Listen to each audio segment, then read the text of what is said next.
السلام علیکم ناظرین، آپ دیکھ رہے ہیں فیصل وائس یوٹیوب چینل۔ ناظرین، نبی کریم و رؤوف الرحیم صلی اللہ علیہ وآلہ وسلم کے دادا جان حضرت عبد المطلب کے عظیم کارناموں میں سے ایک کارنامہ چاہ زمزم کی تلاش اور کھدائی ہے۔ بنو جرہم کی بدکاریوں کے سبب زمزم کا پانی خشک ہو گیا اور اللہ تعالیٰ نے انہیں اس نعمت سے محروم کر دیا تھا کہ اس بد نصیب قوم نے اسے مٹی سے بھر دیا تھا۔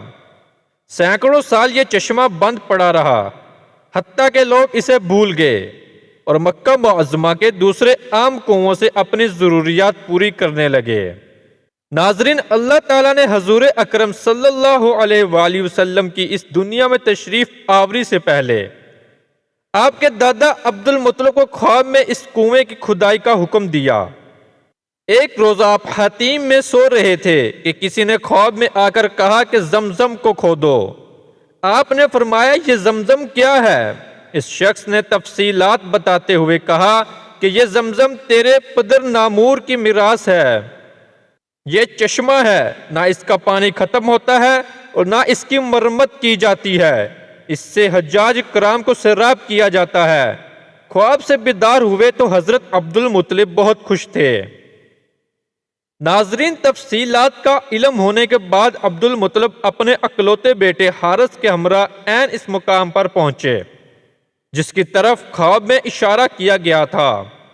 آپ نے ایک کالے کوے کو دیکھا جو زمین میں چونچے مار رہا تھا۔ آپ نے اس جگہ کھدائی شروع کر دی۔ قریش میں سے کسی نے بھی کھدائی میں ان کی مدد نہ کی۔ دونوں باپ بیٹا خاص محنت و مشقت کے بعد زمین کی اتنی گہرائی تک پہنچے جہاں پانی کا اثر تھا۔ جب مٹی کے نیچے سے چاہ زمزم کی آثار نمودار ہوئے تو عبد المطلب نے خوشی سے اللہ اکبر کا نعرہ لگایا۔ نعرہ سن کر قریش بھاگتے ہوئے آئے۔ چاہ زمزم اور اس کے میٹھے پانی کے بارے میں سب نے سن رکھا تھا۔ اس کی دریافت بڑی نعمت تھی۔ وہ سب قریش اس میں حصہ مانگنے لگے۔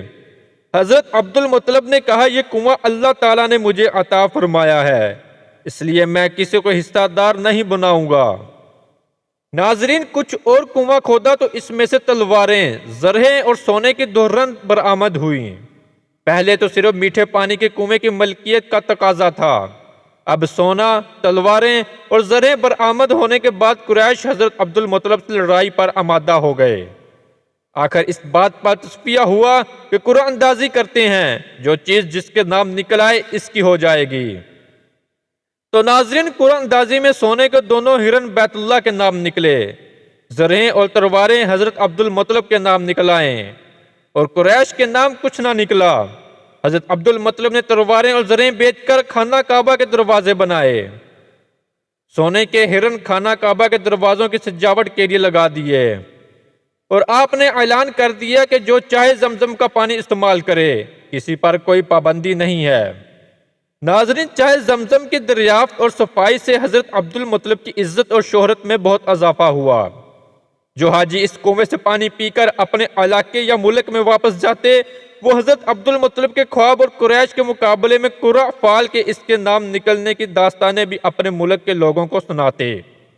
حجاج کرام کے لیے پانی کا اللہ تعالیٰ نے بہت اچھا انتظام کر دیا۔ اب حضرت عبد المطلب ہر لحاظ سے مکہ معظمہ کے بڑے سردار تھے۔ لوگ آپ کی بات بڑے غور سے سنتے اور اس پر عمل کرتے تھے۔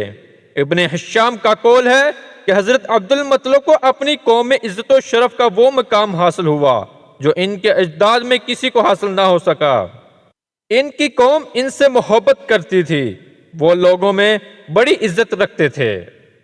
ناظرین، ہماری آج کی ویڈیو آپ کو کیسی لگی، لائک اور کمنٹ کر کے ضرور بتائیے گا۔ ملتے ہیں اپنی اگلی نئی ویڈیو میں، تب تک اپنا بہت سارا خیال رکھیے گا۔ اللہ حافظ۔